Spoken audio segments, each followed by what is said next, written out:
আসসালামু আলাইকুম, মনিস আপনাদের স্বাগত। আমরা দেখাচ্ছি আহমেদপুর বাস স্ট্যান্ড, যেখান থেকে সিঙ্গারের সিএনজিগুলো ছাড়া হয়।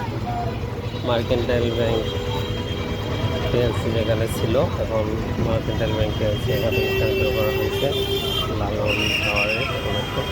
তো পুরাতন মার্কেন্টাইল ব্যাংকের সামনে জায়গাটা দেখেন, পানিতে কত বৃষ্টির পানি জলাবদ্ধ হয়ে যায়। বৃষ্টি হলে এরকম হয়, সংস্কার করা অবশ্য দরকার।